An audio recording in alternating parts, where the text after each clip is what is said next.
মা কয়, স্বামী এটা তো মায়ের মন, এটা বাবার মন না। আল্লাহ পাক আমাদের অন্তরে এমন এক রাডার ফিট করে দিয়েছেন, আমি মা বলতে পারি আপনার ধারণাও নেই। কেন যেন আবার মনে হয় আমার সন্তান ভালো নয়। এই জন্যই তো রাতের বেলা স্বপ্ন যোগে আমার সন্তান মনে হয় আমার সামনে চলে এসেছে। মাদ্রাসার মধ্যে বহু ছেলে আছে, যেই ছেলে এতিম, তার মাও নাই বাবাও নাই। ওর দরবারে যাবেন আর বলবেন, ও মাদ্রাসার তালিবে ইলম, এই মাদ্রাসায় পড়নেওয়ালা ছাত্র, তোমার বাবা আসেনি? দেখবেন সে বলে দিবে যে আমার বাবা নাই। আপনি যখন বলবেন তোমার মা আসেনি, দেখবেন এটা বলতে পারে না, মনে হয় আসমানটা তার মাথার মধ্যে পড়ে গেল। ও বলতে পারে না, ও চোখের পানি ফালে ফালে কান্না করে। কারণ বাবা যার নাই বলা যায়, মা যার নাই। ছোট সন্তানটা এটা বলতেও পারে না, তার কলিজাটা ফেটে মনে হয় কান কান হয়ে যায়। তালিবে ইলম টিকতে পারে না, কারণ মায়ের ব্যাপারে সন্তান বড় দুর্বল। কেন? এই জন্যই তো মার কথা আমার নবী বললেন 3 বার, বাবার কথা নবী হাদিসের মধ্যে বললেন কয়বার? মার কথা বললেন 3 বার। সাহাবী বললেন, নবী মান নাহাক্কু বিহুসনি সাহাবাতি, আমার কাছ থেকে সবচেয়ে ভালো লেভেলের সদ আচরণ পাওয়ার ব্যাপারে অধিক হকদারকে? নবী বললেন, উম্মুকা, তোমার মা। এরপরে আবার বললেন ক্বালা সুম্মা মান, এরপরে নবী বললেন উম্মুকা, তোমার মা। আবার বলল ক্বালা সুম্মা মান, এরপরে বলে তোমার মা। আবার বলল ক্বালা সুম্মা মান, এরপরে কয় আবুকা, তোমার বাবা। এরপরে কে? ক্বালা আদনাকা, আদনাকা। এরপরে তোমার আত্মীয় স্বজন, পাড়া প্রতিবেশী যারা আছে, এরাই তোমার কাছ থেকে অধিক ভালো ব্যবহার পাওয়ার অধিক হকদার। তাহলে মায়ের কথা কয়বার? আল্লাহ পাক মায়ের অন্তরে এমন একটা রাডার ফিট করে দিয়েছে, সন্তানের জন্য মা যেই পরিমাণ মায়া দেখাতে পারে, বাবা এত দেখাইতে পারে না। আবার সন্তান কখন কি হালাতে আছে, কখন চোখের পানি ফেলে কান্না করে, এই ব্যাপারে বাবা বলতে পারে না, মায় বলতে পারে। কেন জানেননি? কারণ মায়ের অন্তরে আল্লাহ পাক এমন একটা ব্যবস্থা করে দিয়েছে, সন্তান কখন মা বলে চিল্লায়, মা বলতে পারে, মা বলতে পারে। সৌদি আরবে ছেলে থাকে, মালয়েশিয়ায় থাকে ছেলে প্রবাসী, মা তো চোখে ঘুম নাই, রাতের বেলা আরামে ঘুমায় না। রাতের বেলা জেগে জেগে মায়ের রবের দরবারে কান্না করে সন্তানের জন্য, আছে না নাই? বাবায় তো ঘুমায় থাকে, মায়ে কান্না করে। হঠাৎ করে গভীর রাতে মায়ে লাফ দিয়ে ঘুম থেকে জেগে গেছে। স্বামী বলে, বিবিরে কেন তুমি কান্না করো? গভীর রাত, সারাদিন লাগে পরিশ্রম করো, কেন তুমি চোখের পানি ফেলে কান্না করো? আমায় বলো না। কেন কান্না করি জানেননি? সন্তানের ব্যথা আমি কান্না করি। একটু আগে স্বপ্নে দেখলাম আমার সন্তান মনে হয় প্রবাসের মধ্যে বড় একটা বিপদের মধ্যে পড়ে গেছে। কয় সারাদিন লাগে কল্পনা জল্পনা করে জন্য স্বপ্নে দেখো। মা কয়, স্বামী এটা তো মায়ের মন, এটা বাবার মন না। আল্লাহ পাক আমাদের অন্তরে এমন এক রাডার ফিট করে দিয়েছেন, আমি মা বলতে পারি আপনার ধারণাও নেই। কেন যেন আবার মনে হয় আমার সন্তান ভালো নয়। এই জন্যই তো রাতের বেলা স্বপ্ন যোগে আমার সন্তান মনে হয় আমার সামনে চলে এসেছে। স্বামী বেচারা কয়ে ঘুমায় যাও, এটা বললে উনিও ঘুমায় গেল। বিবি তো ঘুমায় না, এর মানে মাটা ঘুমায় না। ফজরের নামাজের সময় যখন হয়ে গেল, হঠাৎ করে দেখে বাবার মোবাইলের মধ্যে সন্তানের টেলিফোন বেজে উঠছে। এবার সন্তানটা ফোনটা হাতের মধ্যে নিয়ে কয়, বাবা গত রাতের বেলা এমন একটা বিপদের মধ্যে পড়েছিলাম, এখন আপনি আমার খবর শুনতেন আমি লাশ হয়ে যাইতাম। আবার মায়েরে বলেন আপনাদের দোয়ার কারণে আল্লাহ আমারে বাঁচিয়ে দিয়েছে। দৌড়ে মায়ের দরবারে গেল, বিবিরে কেমনে জানলি? কেমনে জানছি, কেমনে জানছি তোমার জানা নাই। আল্লাহ পাক তো আমাদের অন্তরের মধ্যে এমন এক রাডার ফিট করে দিয়েছে। ও স্বামী তোমারে দেয় নাই, আমি মায়েরে আল্লাহ পাক দিয়ে দিলেন, এই কারণে আমি মা বলতে পারি। এই জন্যই তো প্রবাসীরা মায়ের প্রতি বড্ড দুর্বল রে বাবা। আমার মায়ের যত বয়ান আছে সব তো এই সৌদি আরব, মালয়েশিয়া, যত আরব কান্ট্রি, যত জায়গাগুলো আছে বাংলাদেশি প্রবাসীরা থাকে, এরা শুইনা রাতের বেলা ঘুমায়, ফোন দিয়া দিয়া চোখের পানি ফালা কান্না করে। এরা বড় দুর্বল কেন? কারণ মায়ের প্রতি সন্তানেরা এমনিতেই বড় দুর্বল। আবার যখন হাজার হাজার মাইল দূরে মায়ের রাইখা যায়, এটা সন্তান জীবনেও কোনোদিন মাইনা নিতে পারে না। আমি আমার মায়ের ছাড়া এত দূরে জীবনে আমি থাকতে পারি না রে বাবা। এই জন্য নবী বললেন মায়ের কথা 3 বার। এটা বড় ভারী যে আমার মা নাই, এটা বলতেও পারে না, বড় কষ্ট পায়। ঈদের দিনে পর্যন্ত আরাম মতো খাইতে পারে না। যেই সন্তানের মা নাই, এই যে এখানে যে মুরব্বীরা আছে দেখবেন ঈদের দিনে এরা ঠিক মতো সেমাইটা পর্যন্ত মুখের মধ্যে নেয় না, নিতে গেলে চোখের পানি ফালায় ফালায় কান্না করে। নাতিয়ে যায় বলে, দাদা গো কেন চোখের পানি ফালায় কান্না করো বলো না। দাদায় কয়, নাতি রে আমি কেন কান্না করি যেন নি, আমার মায়ের কথা মনে পড়ে গেল। ছোটবেলায় আমি দেখছি আমার মা আমারে সারা সেমাই খাওয়ার জন্য প্লেটের মধ্যে সেমাই নেয় নাই। আমি ছোটবেলায় দেখছি আমার বাবা আমার জন্য কত কষ্ট করে কুরিয়ার পরে আমার জন্য দেবিদ্বারের বাজার থেকে আমার জন্য পাঞ্জাবি বাবায় কিনা দিল। ঈদের ময়দানে আমার বাবায় গেছে, আমিও গেলাম, বাবায় তো দামি একটা পাঞ্জাবি বাবার জন্য কিনে নাই, আমারে কিনা দিছে। এখন তো তোমার বাবায় বিদেশ থাকে, তুমি তো আমার নাতি, এখন চাইলে তুমি দামি পাঞ্জাবি কিনা ঈদের ময়দানে যাইতে পারি, কিন্তু আমি পারি না। কেন পারি না? কারণ আমার জনম দুঃখী আব্বা এবং আম্মার কথা আমার মনে পড়ে যায়। ঈদের দিনে সেমাইও খায় না, আরাম মতো ওই বৃদ্ধ বাবাজিটা সুন্দর করে ঈদের ময়দানেও যেতে পারে না। ও আল্লাহর বান্দারা, দেবিদ্বারের মানুষেরা, সন্তান মা বাবার প্রতি দুর্বল হওয়া স্বাভাবিক ব্যাপার। তালিব ইলম বলে, ও সুলতান আমার তো মা নাই বাবা নাই, চাইলে তো আমারে কেউ আমারে হারিকেন জ্বালানোর জন্য, প্রদীপ জ্বালানোর জন্য তেল আমারে কিনা দেয় না। আমি কেমনে কোরআন নিফস করবো, মুখস্থ করবো, আমার জানা নাই। রাতের বেলা সব আমার ছাত্র ভাইরা আগায় গেল, আমি পারি না। কেমনে পারবো? কারণ আমার মাও নাই বাবাও নাই, এরা চাইলেও তো আসতে পারে না, আমারে প্রদীপ জ্বালানোর জন্য তেল কিনার টাকাও আমারে দিতে পারে না। আমি বড় গরিব, কিন্তু যখন গভীর রাত, আমি গভীর রাতেই আমার আল্লাহ তার সাথে সম্পর্ক লাগাই। আমি গত রাতের বেলা সম্পর্ক লাগাইতে যাইয়া একটা পর্যায়ে আমি নবীর উপরে দরুদ পড়তে লাগলাম, সাল্লাল্লাহু আলা সাইয়্যিদিনা মুহাম্মদ, সাল্লাল্লাহু আলা সাইয়্যিদিনা মুহাম্মদ, সাল্লাল্লাহু আলা সাইয়্যিদিনা মুহাম্মদ। আমি নবীর উপরে দরুদ পড়তে লাগলাম, দরুদ। একটা পর্যায়ে রাতের বেলা এই মাদ্রাসার বারান্দার মধ্যে যখন আমি ঘুমায় গেলাম, আমি তাকে দেখি আমার স্বপ্ন যোগে আমার মদিনার নবী আমার দরবারে হাজির হয়ে গেছে। আমি স্বপ্নে দেখি মদিনার নবী আমার দরবারে হাজির। আমি নবীরে বললাম, নবী গো আপনি আমার দরবারে হাজির হয়ে গেছেন। নবী আমি তো বড় এতিম, আমার মা নয়, আমার বাবা নয়, আমি চাইলেও তো মাদ্রাসার মধ্যে প্রদীপ জ্বালাইয়া রাতের বেলা আমি পড়তে পারি না, আমার কোনো পুঁজি নেই। আমার নবী কয়, তুই আমার উপরে দরুদ পইরা রাতের বেলা ঘুমায় গেলা, স্বপ্ন যুগে আমি তোর দরবারে আইলাম, চিন্তা করবি না রে তালিবে আলেম। এই তালিবে আলেম, আমি তোরে বললাম তুই এখনই চইলা যাবা, সুলতান মাহমুদ গজনবীর সামনে যাবা, আর যা বলবা সুলতান মাহমুদ গজনবীর কাছ থেকে তুমি 5000 দিরহাম পানা। এটা বলতে দেরি, যদি বলে কে বলছে তুমি বলবা মদিনার নবী কইছে। আমার কথা বললে সুলতান জীবনেও কোনোদিন তোমারে ফিরাইয়া দিবে না। সুবহানাল্লাহ বলবেন না? আমার কথা বললে ফিরাইয়া দিবে না। এই জন্য আমার কোনো প্রমাণ দলিল দুনিয়ার কেউ না, আমার পয়গাম্বর।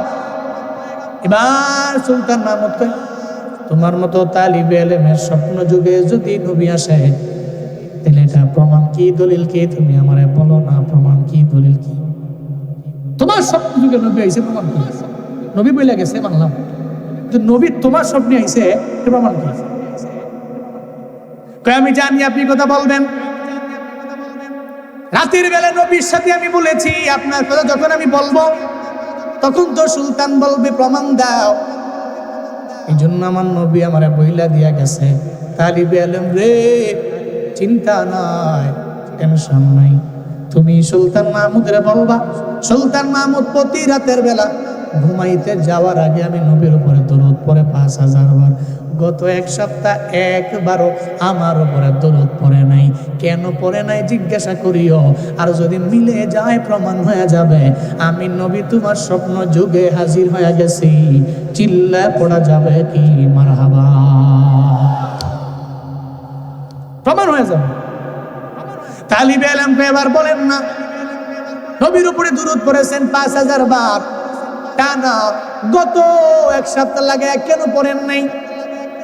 ব্যস্ততার কারণে পড়তে পারি না, এই কথা বুঝি নবী তোমার স্বপ্ন যুগে ভুলে গেছে। সুলতান মাহমুদ কয় তালিবে ইলম রে 5000 দিরহাম কেন, যত লাগবে নিয়ে যা, কারণ তোর কারণে আমি নবী পর্যন্ত পৌঁছে গেছি। তোর স্বপ্নে আমার নবী আমারে চিনে, আমারে জানে, আমার দুরুদের ব্যাপারে নবী বলতে পারে রে। আমি পারি না তোরে বারণ করতে, আমি পারি না তোরে ফিরে দিতে রে। ও তালিবে ইলম 5000 দিরহাম কেন, যত দিরহাম লাগবে, যত যা লাগবে তুই এখন থেকে আমার দরবার থেকে নিয়ে যা, কারণ তোর কারণে তো আমি বুঝতে পারলাম আমার নবী আমারে চিনে।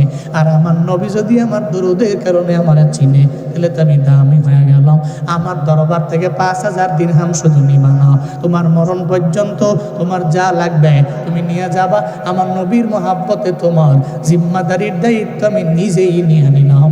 চিল্লা পড়া যাবে কি সুবহানাল্লাহ? দায়িত্ব আমি নিয়ে নিলাম।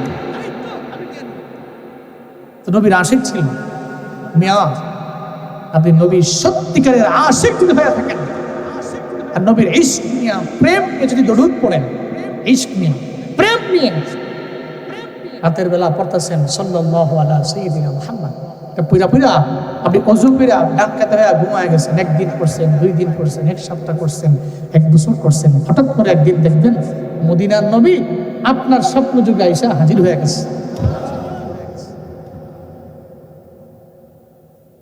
আল্লাহ এই নয়নে নবীকে দেখার মতো তৌফিক দান করেন। আরো জোরে পড়েন আমিন। নবী নবী করে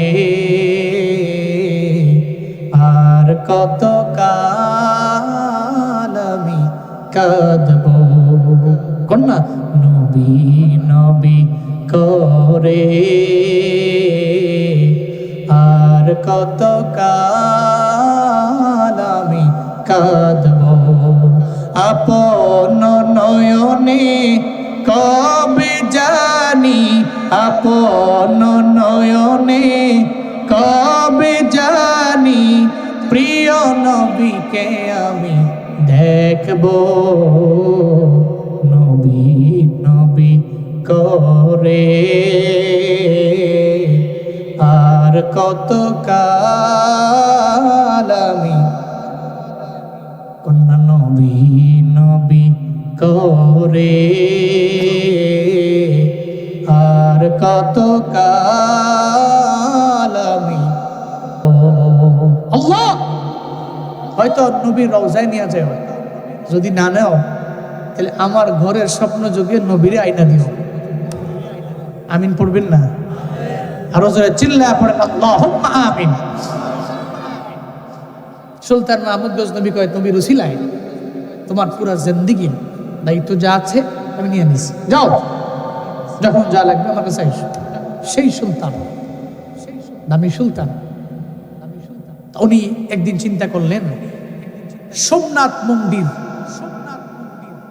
ওই মন্দিরে অভিযান পরিচালনা করব। রওনা হলেন আবুল হাসান খেরকানি, জগৎ বিখ্যাত ওই সময়ের একজন বিয়ে কামেল। আবুল হাসান খেরকানির দরবারে উনি গেলেন। সুলতান মাহমুদ গজনবী যায় দেখে আবুল হাসান খেরকানি সিজদায়। কোথায়?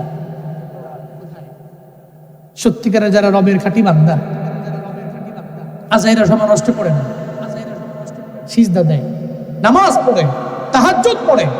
মনে রাখবেন যারা আল্লাহর কাছের হয় এরা লম্বা লম্বা সিজদা দিয়া রবের কাছের হতে পারে। যারা আল্লাহর কাছের হয় এরা লম্বা সিজদা দেয়, লম্বা সময় নামাজে দাঁড়াইয়া কাকে রাজি করে? চিল্লায়া বলে না, কাকে রাজি করে?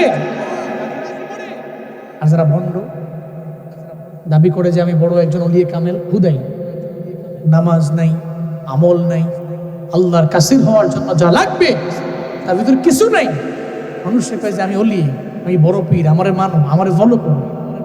এদের ফলো করলে আপনারা জান্নাতের পথে নিবেন না, এদের ফলো করলে আপনি জাহান্নামের পথে আগাবেন। যারা সত্যিকারের ওলিয়ে কামেল, এদের দাম সব জগতে আছে, সব স্থানে আছে, কারণ এরা বন্ধু কার? আরো জোরে বলেন না, বন্ধু কার? নামাজ, তাহাজ্জুদ, এগুলার মাধ্যমে রবের কাছে হওয়া যায়, রবের ঘনিষ্ঠ হওয়া যায়, রবের ক্লোজ বান্দা হওয়া যায়।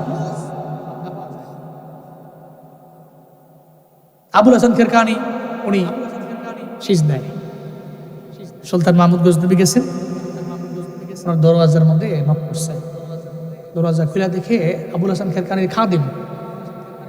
কে তুমি? সুলতান মাহমুদ গজনবী। শোনার পরে লাভ দিয়ে উঠছে, ডরাই গেছে, এত বড় সুলতান আমাদের কাছে। সুলতান মাহমুদ গজনবীকে ডরাইও না, যুদ্ধ বন্ধ করার লিগে আইসি না, ডরাওকে। আমি আসছি আবুল হাসান খেরকানের কাছ থেকে দোয়া নিব।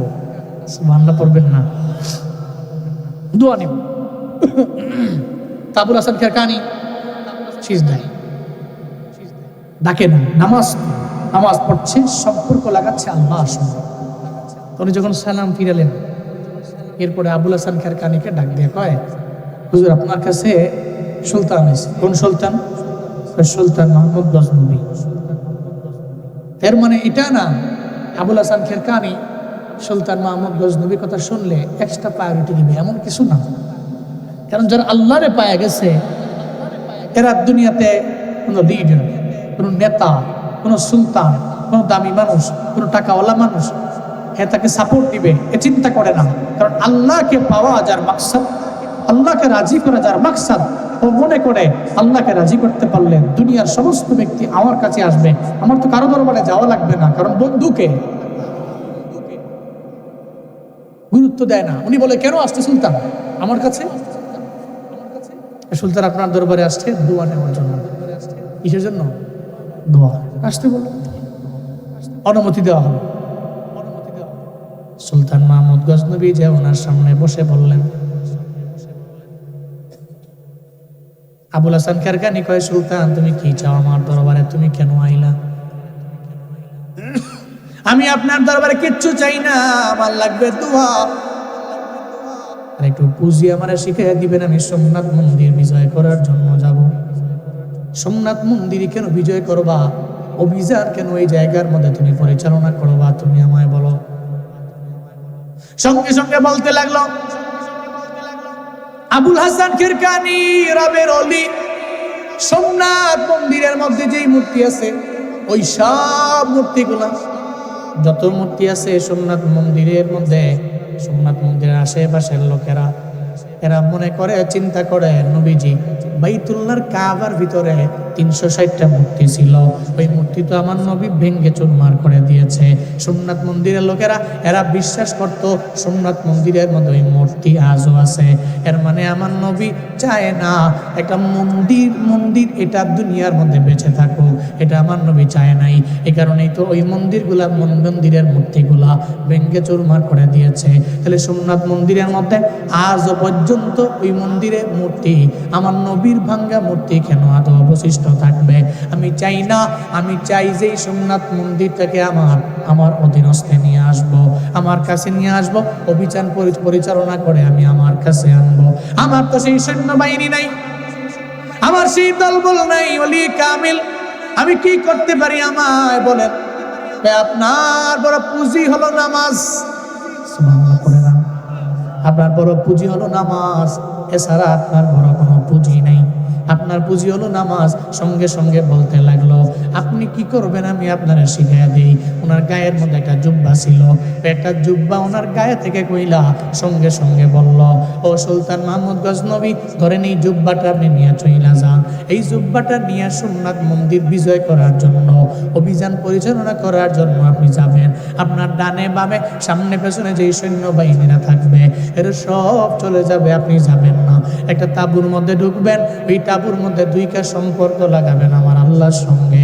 এটা বইলা জুব্বাটা দিয়া নামাজের ব্যাপারে একটা আদেশ কইরা ওনাকে পরামর্শ দিয়া বিদায় করে দিলেন।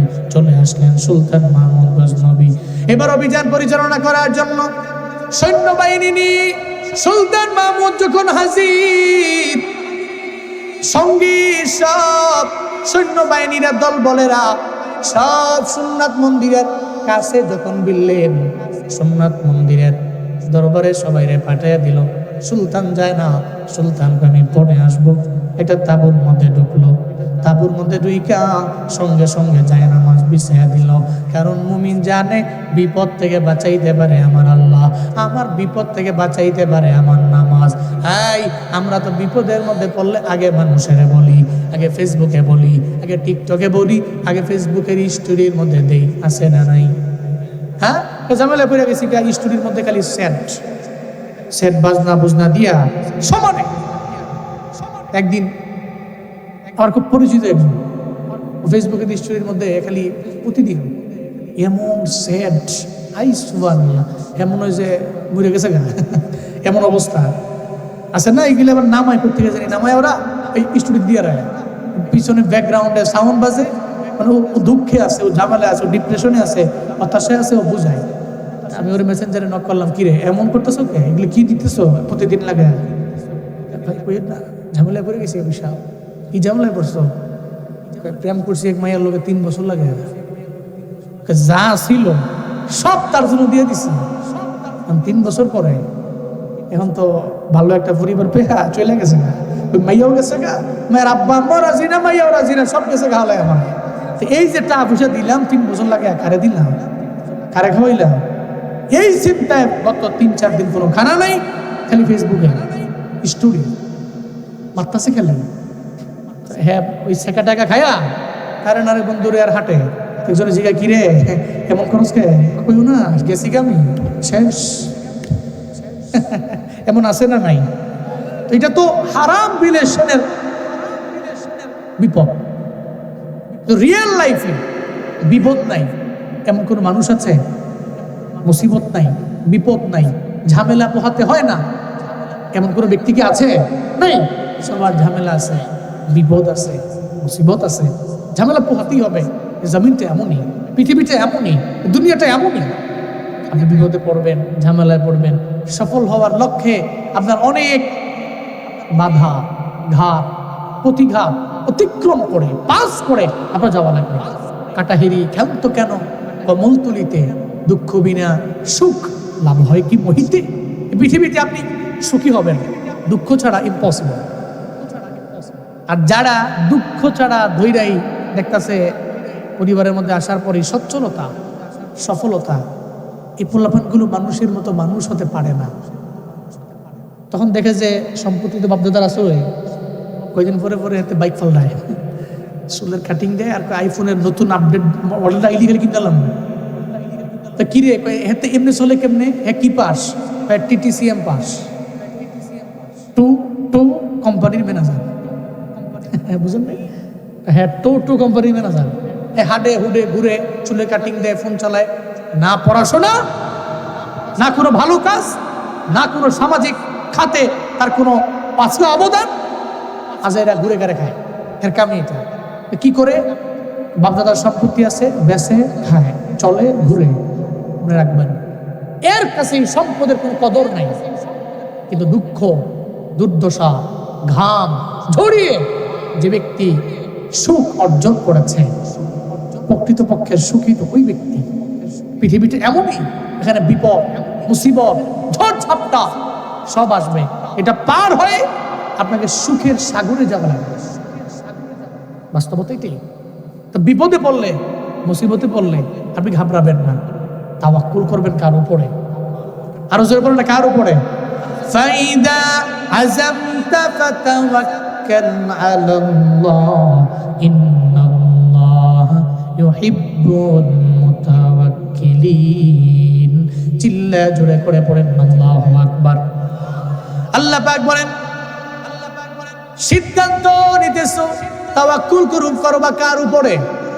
আল্লাহর উপরে করো, কারণ মুতাওয়াক্কিলিন বান্দারে আমার আল্লাহ ভালোবাসে। শুধু তাই না রে বাবা, আল্লাহ পাক রব্বুল আলামিন জানায়া দেয়, ইস্তাঈনু বিস-সাবরি ওয়াস-সালাহ ইন্নাল্লাহা মা'আস সাবিরিন। আল্লাহ কয় তুমি যে রবের দরবারে সাহায্য কামনা করো, কেমনে করবা? 1 নম্বরে ধৈর্য, 2 নম্বরে নামাজ। এই দুইটা দিয়ে রবের দরবারে সাহায্য কামনা করো। এজন্য বিপদে পড়লে আগে ফেসবুক নাকি আগে নামাজ? মুসিবতের মধ্যে পড়লেই আগে নামাজ। 2 রাকাত নামাজ পড়ে রবের দরবারে বলবেন, হে মালিক, আমি মুসিবতে পড়েছি, বিপদে পড়েছি, আল্লাহ গো আমার কেউ নাই, আমার ডানে বামে সামনে পেছনে আমার কেউ নাই, তুমি ছাড়া আমার কেউ নাই, তুমি ছাড়া আমার কেউ নাই। এটা রবের দরবারে বইলা জানায় দাও। আল্লাহ সবাই জানানোর আগে আমি তোমারে জানাইলাম, তোমার কোরআনরে আমি ফলো করলাম। কোরআন বলে সাহায্য কামনা করো নামাজের মাধ্যমে আর সবরের মাধ্যমে। আমি নামাজও বললাম, নিজের সবিও বানাইলাম। ও আল্লাহ তুমি আমারে সাহায্য করে দাও। আল্লাহর দরবারে নামাজ এবং সবরের মাধ্যমে যদি রবের দরবারে বলতে পারো রে বান্দা, তাহলে আমার আল্লাহ যত বড় বিপদ আছে এই বিপদ থেকে উত্তরণের পথ আমার আল্লাহ বের করে দিতে পারে কি পারে না? কারণ বিপদ দেওয়ার মালিক কে? আবার এই বিপদ থেকে পথ বাঁচার জন্য পথ বের করে দিতে পারেও তো আমার আল্লাহ। এজন্য চিন্তা নাই। সোমনাথ মন্দির অভিযান পরিচালনা করতে যাইয়া সুলতান মাহমুদ মুসল্লায় দাঁড়ায় গেল। এবার গায়ের মধ্যে আবুল হাসান খেরখানির জুব্বাটাও আছে, নামাজের মুসল্লায় দাঁড়ায় গেল। আল্লাহর দরবারে বলতে লাগলো সিজদার মধ্যে যে, আল্লাহ গো আমার কোনো পুঁজি নেই, সৈন্যবাহিনীও আমার দুর্বল, তবে আমার জানা আছে যেখানে কারো কেউ নাই ওখানে কে আছে? কে আছে? তুমি আল্লাহ তো হাজির। ওহুয়া মাআকুম আইনামা কুনতুম ওয়াল্লাহু বিমা তা'মালুনা বাসীর।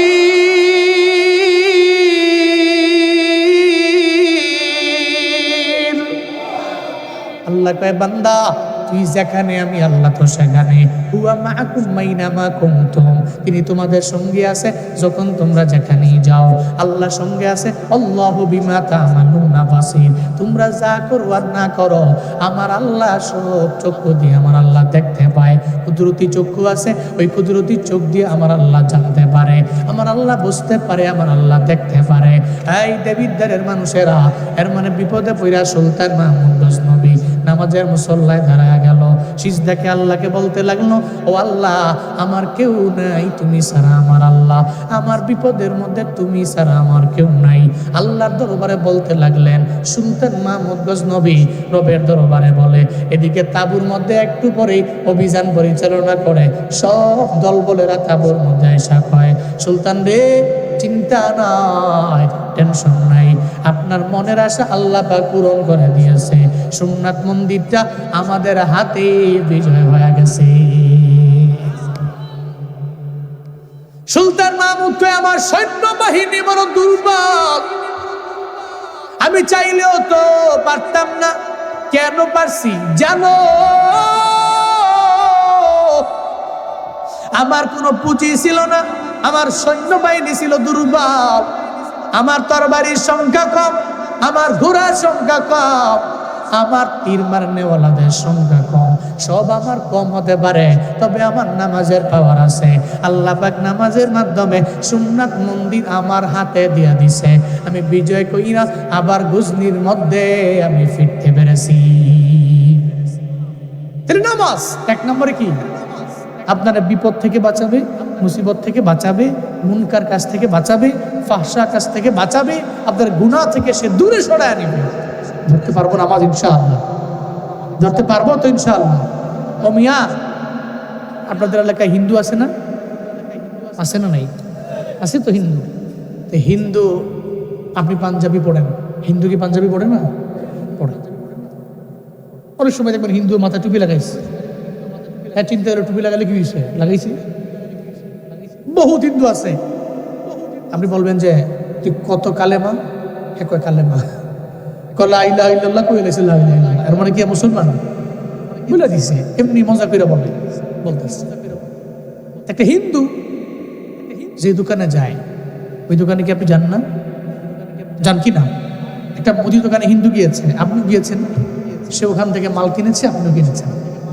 আবার যে জায়গা থেকে সে পাঞ্জাবি বানায় ওই টেইলার্সের দোকানে আপনি যান না, এটা এমন না। হ্যাঁ জেনে যায়, আপনিও এনে যান। হ্যাঁ পাঞ্জাবি পরে, আপনিও পরে। হ্যাঁ মাঝে মাঝে টুপি পরে, আপনি সবসময় পরে। আবার দেখবেন কিছু হিন্দু আছে গরু গোশত খায়, নাই নাকি? আরে প্রায় হিন্দুই খায়, এই যে ভাইয়ের কথা ঠিক আছে, প্রায় হিন্দুই খায়। বহুত হিন্দু আছে গরুর গোশত যদি যখন দেখছে গরম গরম রান্না খায়, দৌড় মারি খাইলো। এরকম মজার গোশত হয় নাকি? সুবহানাল্লাহ। আর পৃথিবীতে যত গোশত আছে, যত গোশত, হ্যাঁ দেখছেন ব্যাপারটা? ভাইয়ে কইছে, এতে হাইস দিছে মাশাআল্লাহ, কথা ঠিক হয়। গরুর নামা, আলহামদুলিল্লাহ গরুর নামা। আমি একদিন ওই মাহফিলে যাব, বাড়ি থেকে বেরোছি। আমার আবার বাড়ির আশপাশে বহুত হিন্দু আছে। সামদিনে তোমাকে বাড়ি, আমার গ্রামে বহুত হিন্দু, কঙ্গাই, যারা কোনো সময় গেছে দেখছে বহুত হিন্দু আছে। আমার বাড়ির পাশেও বিশাল এদের আখড়া। আগে যখন গ্রামে থাকতাম আমি ঘুমাইতে পারতাম না রাতের বেলা। ওই যে বলে না আখড়ার মধ্যে কি বাজায় না বাজায়, আছে না, যে জুয়ান ফুলান্ডা দুর্গা পূজায় যায়, এরা আবার জানে, ভালোই জানে, যাকে পোশাক ছাড়া হয় না, বেলা যাবে সরম খাটাস, আছে না কিছু বলবেন, সরম লজ্জা নাই। হিন্দুর দুর্গা পূজা তুমি যাও, তোমার ঈদুল ফিতরে, ঈদুল আজহায় কোন দিন আইছে হিন্দু? হ্যাঁ নামাজ পড়ছে তোমার লগে, কোরবানির সময় গরু জবাই করলা, এক গোস্ত খাইছে তোমার লগে এসে একসাথে বসে কয়দিন? আর প্রসাদ খাওয়ার লেগে মাটি খেতে গেছে তুমি। লা ইয়াত্তাখিযুল মুমিনুনাল কাফিরিন আউলিয়া মিন দুনিল মুমিনিন ওয়া মান ইয়াফআল যালিক ফালাইসা মিনাল্লাহ। আল্লাহ ঘোষণা যে মুমিন কাফেরকে বন্ধু বানালো, কাছের বানালো, এর সাথে সম্পর্ক করলো, এর জানিয়ে দাও এর সাথে আল্লাহর কোনো সম্পর্ক নাই। মিয়া সম্পর্ক আল্লাহর লগে নাই, তা আপনি সম্পর্ক কাফের সঙ্গে করেন, আপনি দামি হন, সুবিধা নাই। যদি আপনি মনে করেন আপনি কাফের সাথে সম্পর্ক করে আপনি দামি, তাহলে আপনি দামি, আপনি মনে করছেন তো আপনি না। আর যদি মনে করেন সম্পর্ক কাফের সঙ্গে না লাগায়া আমার আল্লাহকে আমার কাছের বানাবো, তাহলে কোনো কাফের, কোনো বেদীন, কোনো বেঈমান, কোনো মুশরিক, কোনো নাপাক ব্যক্তি আপনার বন্ধু হতে পারে না। আল্লাহ আমাদের সবাইকে সঠিক বুঝদান করেন, আরো জোরে পড়ে না আমিন। তো হিন্দু আমার একদিন গাড়ি ব্রেক দিয়া আমার বলতেছে, হুজুর কই যান? মাহফিলে যাই। মাহফিলে যান, প্রতিদিনই যান, মাঝে মাঝে কি আম করে নেওয়া যায় না? কয় কি তুই না হিন্দু, তুই মাহফিলে যে গীতা তুমি অপবিত্র? হুজুরে কয় কি আমি মাত্র স্নান করেছি, বলে মাত্র স্নান করেছি, তো মাত্র স্নান করেছি আমি তো পবিত্র। না, এ পবিত্র, হে পবিত্র না, কারণ ইন্নামাল মুশরিকুনা নাজাস, মুশরিকরা অপবিত্র। ঘোষণা কার? গোসল করলে পাক হয়ে যাব? একমাত্র অন্তর দিয়ে বিশ্বাস করতে হবে আল্লাহ ছাড়া কোনো ইলাহ, সেদিন থেকে সে পবিত্র। ঘোষণা করেছেন কে? আমি বললাম তুমি অপবিত্র, তুমি মাহফিলে যে কি করবার? মাহফিল কি বুঝো নাকি? তুমি উদয় গিয়ে কিন্তু মাহফিল হয়। তো হে কই যে আমরা তো জানি হুজুর কে খাওয়ান বলা, হুজুরদের কি ভালো? সারা দেশের মানুষেরা কিছু জানুক বা না জানুক, এতটুকু জানা আছে হুজুরদের খাওয়ান বলা। মসজিদের হুজুরে যদি একদিন 3টা দাওয়াত খেয়ে লাইছে, কিছু লোক লেগে গেছে পিছনে, কিছু লোক যায় কি হুজুর দাওয়াত কয়টায় যায়? তিনটা নেই, ফ্যাটটা দেখেন না কত বড়, এর বলে না বলে না বলে না, তো বললে আমি আরো খুশি হই। হুজুরকে খাওয়ান বালা, এটা কে খাওয়ায়? কথা কয় না, কে খাওয়ায়? আল্লাহ খাওয়ায়। আচ্ছা, আপনি যে খান, আপনি কি মনে করছেন নিজের পাওয়ারে খান? আপনারা কে খাওয়ায়? আম করে আল্লাহ খাওয়ায়। আপনারে এক বেলা খাওয়ায়, আম করে 3 বেলা খাওয়ায়। বিষয়টা কি এমন নাকি? আমরাও 3 বেলা খান, আমরাও 3 বেলা খাই। হ্যাঁ, এক বেলায় হয়তো 1 ঘন্টা অন্তর অন্তর আমরা 3 বার বসতে হয়। কে খাওয়ায়? আমি তাকাব্বুরি করি না। এই যে মালদ্বীপে গিয়েছি, আমার পেটে যারা আছে দেখছে, আমি আর রায়হান গিয়েছিলাম মালদ্বীপে, আমরা 3 দিন ছিলাম। অবাক হয়ে গেছি, একবারও প্রথম দিন গিয়েই মালয়েশিয়া থেকে আমরা মালদ্বীপ গিয়েছি। পরে গিয়েই মালদ্বীপে মালে নেমে একটা হোটেলে যাব খাওয়ার জন্য। হোটেলে গেছি, হোটেলের ম্যানেজার, হোটেলের মালিক সব বাঙালি, সব দাঁড়ায় আমার সালাম টালাম দিয়া। দেখলাম কয়েকদিন আগে মালয়েশিয়া, আজকে মালদ্বীপে। খালি মনে মনে চিন্তা করতাম কবে দেখবো আপনাদের। এই চিন্তা করিয়া খালি রাতের বেলা আপনার করে দেখে দেখে ঘুমাই। হুজুরে কবে জানি মালদ্বীপে, হুজুরে একটু মেহমানদারি করুন। কয় যে বিল টিল তো দূরের কথা, পুরা হোটেল আপনাদের জন্য বরাদ্দ, যা খাইতে পারেন। এরপরে কয়দিন আছে? আমাকে 3 দিন আছে। 3 দিনের এক বেলাও আপনাদের পকেট থেকে টাকা বের করে খাবেন, তাহলে আমি অনেক কষ্ট পাবো। অবাক হয়ে গেছি আমরা। 3 দিন টানা মালদ্বীপ মতো রাষ্ট্র, এক্সপেন্সিভ সব কিছু। ওরা লাস্ট দিন যেদিন আমরা চলে আসবো, এর আগের দিন রাতের বেলা প্রথমে সন্ধ্যার পরে নিয়ে একদল খাওয়াইছে। সন্ধ্যার পরে হোটেল থেকে পার করে নিয়ে ধরে খাওয়াইছে। এরপরে 10টা বাজে আরেক দল খাওয়াইছে। 12টা বাজে শুয়ে পড়ছি। এই সময় ফোন দিয়ে হুজুর একটু বের হবেন, আমরা সমুদ্রের পারে একটু ফিশ বারবিকিউ। খাইছে রে, অলরেডি মাগরিব পরে একবার শেষ, 1 দফা, 10টার দিকে 1 দফা, আবার এই 12টা বাজে ফিশ বারবিকিউ। রায়হান কয় সার ছেলে ফ্যাট পড়তে ঘুরতে যাবো গা।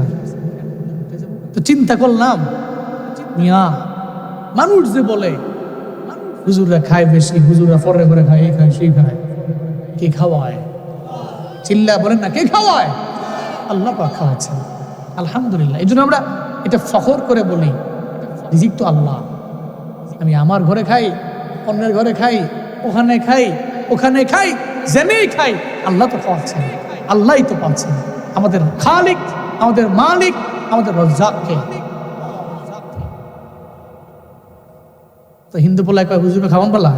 আমি বললাম যে আমাদের খাওয়ান পালা এটা তুমি জানো কেমনি? জানি আমি। তুমি কেন বলতেছো? আমরা জানি যে মাহফিলে গেলে গরম গরম গরুর গোস্ত দেয়। আমি চিন্তা করছি গরিব মানুষ, নিজে গোস্ত কিনে না খাওয়া, এটা তো বড় কষ্টের ব্যাপার। মাহফিলে গিয়া মাথার টুপি লাগাইলাম, আপনিও কইবেন যে এটা হিন্দু না মুসলমান, এটা বুঝতেও না তারা। আমিও মোটামুটি গরুর গোস্ত দিয়ে খাইয়া পড়া ফেরাম বাইক। তুমি খাইছে রে, মূলত উদ্দেশ্য কি গরুর গোস্ত খাওয়া? এর মানে আপনি গরুর গোস্ত খান, এরাও খায়। তাহলে হিন্দু গরুর গোস্ত খাইলো, আপনিও খাইলেন। হিন্দুর মাথার মধ্যে টুপি, আপনার মাথায় টুপি, তার গায়ে পাঞ্জাবি, আপনার গায়ে পাঞ্জাবি। শুধু তাই না রে বাবা, তাহলে হিন্দু আর মুসলমানের মাঝে সব তো এক হয়ে গেল। পার্থক্য কোথায়? মদিনার নবী বলেন, একটা হিন্দু, একটা খ্রিস্টান, একটা বৌদ্ধ, একটা কাফির, ওরে কাশি দিয়া বাইন্দা নামাজে নেওয়া যাবে না। মুসলমান এমন হবে রে, ওরে বলাও লাগবে না, ফজরের আজান দিলে ওযু বানাইয়া দৌড়াইয়া মসজিদের মধ্যে চলে যাবে। চিল্লা কও ঠিক কিনা? চল দৌড়ে চলে যাবে মুসলমান, আজান হইলে দৌড়ে চলে যাবে। মুসলমান আর হিন্দুর মাঝে পার্থক্য তার কুসলা, নামাজ ছেড়ে দেওয়া আর নামাজ ধরে ফেলা, এটা তো পরিচয়, নামাজটার পরিচয়।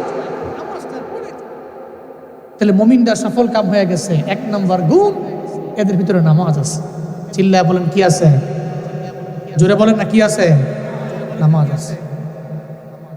2 নম্বর, আল্লাহ পাক বলছেন মুমিনের পরিচয় কি? আল্লাযীনা হুম ফি সালাতিহিম খাশিউন। 2 নম্বর পরিচয়, ওয়াল্লাযীনা হুম আনিল লাগওয়ি মুরিদুন। চিল্লা জোরে করে পড়েন আল্লাহু আকবার। আল্লাহ পাক বলেন যারা মুমিন হবে এরা সফল কাম হয়ে গেছে। 2 নম্বরে এই মুমিনগুলো এরা এমন হবে জীবনও কোনোদিন অনর্থক কোনো কথাবার্তা এরা বলবে না। এদের জবান দিয়ে অনর্থক কোনো কথাবার্তা এরা বের করবে না। যতক্ষণ কথা বলবে আল্লাহ রাসূলের কথা বলবে, কাজের কথা বলবে, এরা এদের জবান দিয়ে এমন কথা বলবে না যে কথার কোনো দাম নাই, যেই কথার কোনো মূল্য নাই। এক কথায় এরা জিহ্বার গুনাহ থেকে নিজেরা পরিপূর্ণ বাঁচিয়ে রাখবে। এই জিহ্বার গুনাহ আছে না নাই? এরা মিথ্যা বলবে না, এরা এই জিহ্বা দিয়ে ওয়াদার খেলাফ করবে না, এই জিহ্বার গুনাহ থেকে নিজেকে পরিপূর্ণ বাঁচিয়ে রাখবে। এমন হালাতে ওই মুমিনটা তো সফল কাম হয়ে যাবে, কারণ এত নিজে অনর্থক কথাবার্তা বলে না, এরা জিহ্বার গুনাহ করে না। মদিনার নবী জানায়া দেয় মাইয়াজমান লি মা বাইনা লিহিয়াইহি ওয়া মা বাইনা রিজলাইহি আজমান লাহুল জান্নাহ। মদিনার নবী বলেন, এই উম্মতেরা শুনে নাও, তোমাদের 2 চোয়ালের মধ্যবর্তী স্থান হলো জিহ্বা, আর 2 রানের মধ্যবর্তী স্থান হলো লজ্জাস্থান।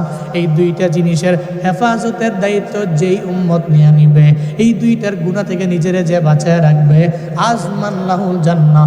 মদিনার নবী কয় আমি তার জান্নাতের জিম্মাদারি নিয়ে নিলাম।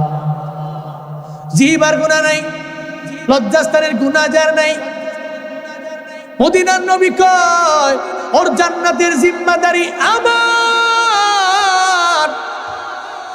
ও তো নিজেরে বাঁচায় রাখলো, জিহ্বার গুনাহ থেকে বাঁচায় রাখলো, লজ্জাস্থানের গুনাহ থেকে নিজেরে বাঁচাইলো। আমি তার দায়িত্ব নিয়ে নিলাম, পরিপূর্ণ দায়িত্ব নিয়ে নিলাম। ওই উম্মতের জিম্মাদারির দায়িত্ব এটা আমি আল্লাহর হাতে। এর মানে জিহ্বার গুনাহ করা যাবে নাকি? এই জিহ্বা দিয়া গালিগালাজ করা যাবে না। এই জবান বড় দামি, এই জবানটারে কোনোভাবে অপবিত্র বানানো যাবে না। কিন্তু কপালপুরা যুবকেরা, যেই মায়ের গর্ভের মধ্যে আল্লাহ আপনার জবানটারে এত পরিমাণে পবিত্র রাখলেন, এই ঠোঁটটারে আমার আল্লাহ নাপাক হতে দেন নাই। কপালপুরা মুসলমান জমিনের মধ্যে আসার পরে মায়ের গর্ভ থেকে বের হইয়া হঠাৎ করে ও 10 বছর পর্যন্ত ভালো, ও 12 বছর পর্যন্ত ভালো, হঠাৎ করে কেমন যেন এখন আর মুরব্বীদের সাথে ভালো আচরণ করে না, খারাপ আচরণ করে। ওই তুই কে? আমি কিশোর গ্যাংদের অন্তর্ভুক্ত। ওই এত পরিমাণে পাওয়ার কেন তোর? ওই আমার পাওয়ার আমার বন্ধুদের সার্কেল আছে, পড়ালেখা কি নাই? ওই পড়ালেখা নাই। ওই মুরব্বীদের সাথে বেয়াদবি করো কেন? ওই তুমি আমারে বুঝ দেওয়ার জন্য আইসো না। 12 বছর 13 বছর পর্যন্ত ভালো, হঠাৎ করে স্কুলেও যায় না, কলেজেও যায় না, কোথাও যায় না, না গেছে মাদ্রাসার বারান্দায়, মা বাবার সাথে অন্যায় অপরাধ, এত পরিমাণে মাদকাসক্ত হয়ে গেছে, এমন নিজেরে এমন বানায় ফেললো। এখন কারো কথাই মানে না, কারো কথাই শুনে না। এখন হুজুরদের কথা ভালো লাগে না, এখন উলামায়ে কেরাম ভালো লাগে না, আব্বার কথা ভালো লাগে না, কোনো মুরব্বীর কথা মানতে রাজি না। এমন পরিস্থিতি সমাজে আছে না? 14 বছর ভালো, হঠাৎ করে কেমন যেন খারাপ হয়ে গেছে। স্কুল ভাল লাগে না, না ভাল লাগে মাদ্রাসা, কিছুই ভাল লাগে না, আব্বা আমার কথা শুনে না, সব পড়াশোনা ছেড়ে দিয়া এখন ওর মতো চলে। এরকম আছে না নাই? আর কেমন খারাপ আচরণ, বাজে বিহেভ। তোমাদের জন্য যারা এগুলো করো, তোদের জন্য শিক্ষা হইল শরীফ ওসমান বিন হাদি। মনে রেখো, তুমি সমাজে খারাপ আচরণ করে মরে গেছো, তোমার মরণের পরে একটা মুরব্বীও মন থেকে দোয়া করবে না। তুমি তো এখনই মরতে পারো, তাই না? এখনই আমরা মরতে পারি, তো এখনই এই ময়দান থেকে বের হওয়ার পরই তো আমরা লাশ হতে পারি, এক মুহূর্তে। কোনো গ্যারান্টি নেই। তুমি যে অন্যায় করো, মুরব্বীর সম্মান করো না, ইজ্জত রক্ষা করো না, এই যে খারাপ আচরণ করো, গালিগালাজ করো, তোমার মরণের পরে যদি একটা মানুষ দোয়া না করে, তোমার এই জীবনটা ব্যর্থ জীবন। আর মইরা গেছি, মানুষ আমার জন্য কাঁদতেছে, বলতেছে বড় আলমপুরের ওই ছেলেটার মতো কোনো ছেলে হয় নাকি?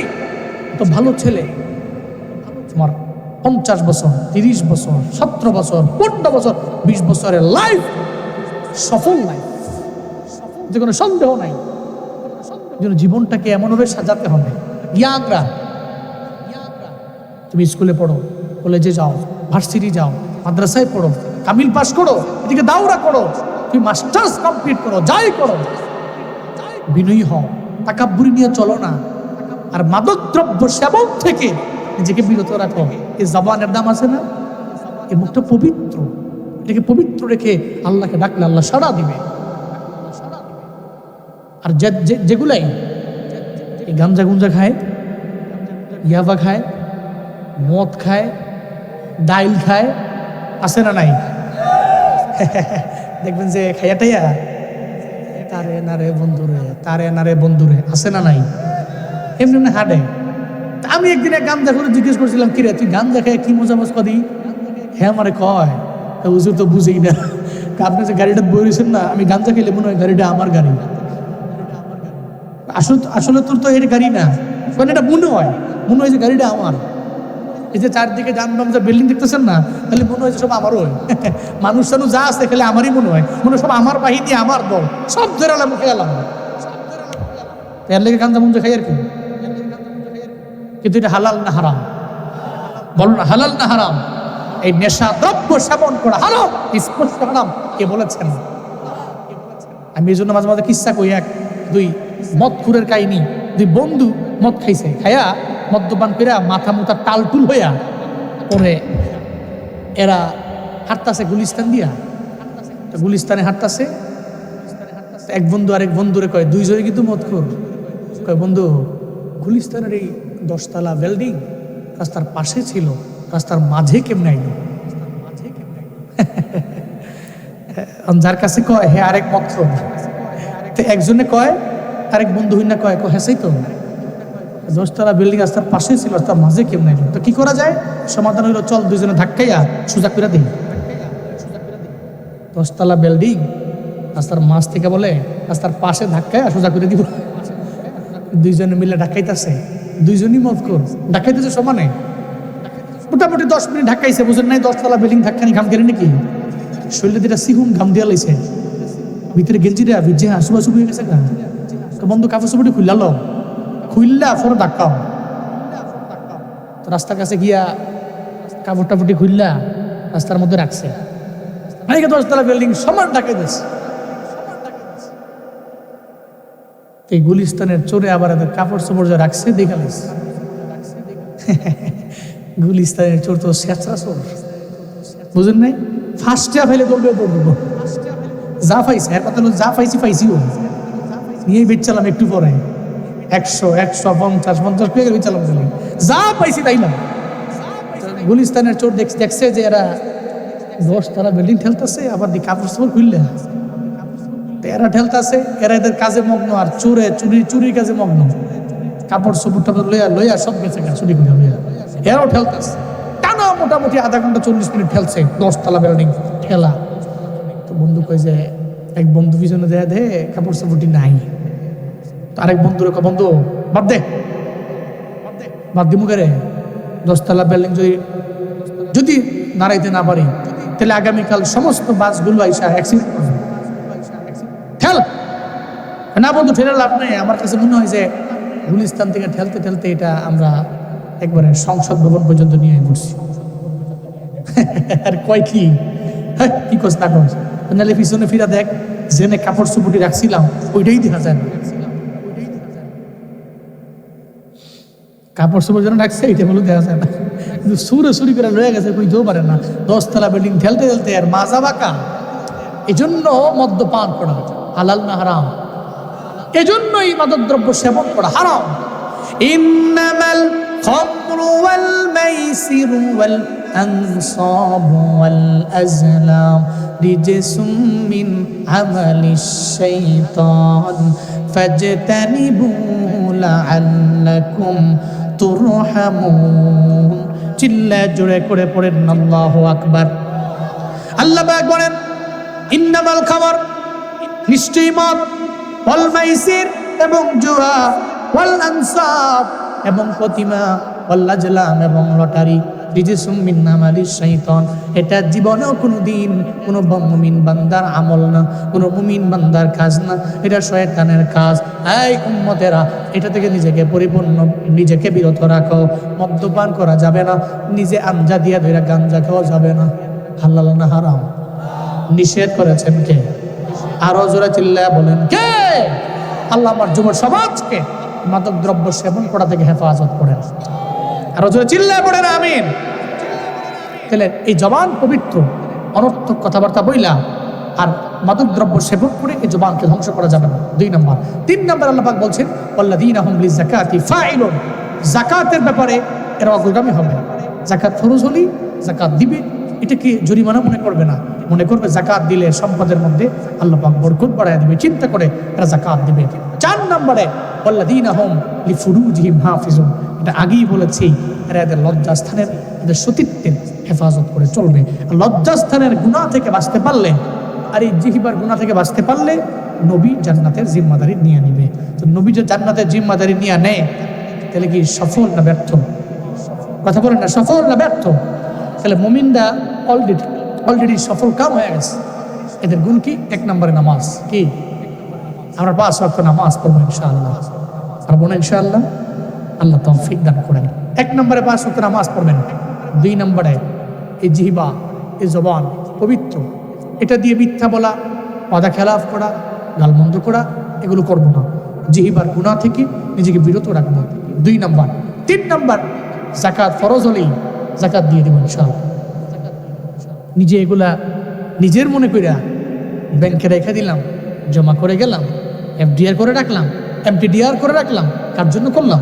সন্তানের জন্য। ভুল। দিস ইজ রং ওয়ে, ওয়াল্লাহি দিস ইজ রং ওয়ে। আপনি যাকাত না দিয়া এই সমস্ত সম্পদগুলোকে জমা করে কার জন্য রাখছেন? সন্তানের জন্য। আপনি বইরা গেলে বহু নজির প্রমাণ আছে, সন্তান বাবার লাশটা পর্যন্ত দাফন করে নেই, জানাজার আগেই বাবারে ওই আগেই রাইখা ওই জমি জমাগুলো ভাগ কর, টিহাটুয়ারি আগে ভাগ কর, ভাগ বটরা কইরা এর পরে আব্বার জানাজা করিস। আপনি এই সম্পদ রেখে গেছেন কার জন্য? এই সন্তানের জন্য না। আপনি রেখে যান, অসুবিধা নেই, তবে যাকাত দেন। এই সম্পদের হক যাকাত, ফিতরা, দান সদকা এগুলো কইরা এরপরে যা রাখা সন্তানের জন্য রেখে যান, যাকাত দিয়ে দিবেন। মুমিনরা যাকাত দিয়ে দেয়। 4 নম্বর, নিজের সতীত্বের হেফাজত করবেন, লজ্জাস্থানের হেফাজত করে চলবেন। আল্লাহ আমাদের সবাইকে সফল মুমিন হওয়ার তৌফিক দান করেন। আরো জোরে বলেন আমিন। আল্লাহ আমাদের সবাইকে মুমিন মুফলিহ হওয়ার তৌফিক দান করেন। আল্লাহ আমাদেরকে সফল মুমিন হওয়ার তৌফিক দান করেন। যারা ব্যর্থ মুমিন, এদের থেকে আল্লাহ হেফাজত করেন। আমরা নামের মুমিন হব না, আমরা গুণের মুমিন হব, আমরা কামের মুমিন হব। রাজি আছি না ইনশাআল্লাহ? কারা কারা রাজি? দুহা তুলে আল্লাহকে দেখান। আল্লাহ সবাইকে তুমি নামের মুমিন বানাও না, কামের মুমিন বানাও। 5 ওয়াক্ত নামাজি, রোজাদার, আমলওয়ালা, যাকাত দেনেওয়ালা বানাও। চিল্লায় পড়ে না আমিন।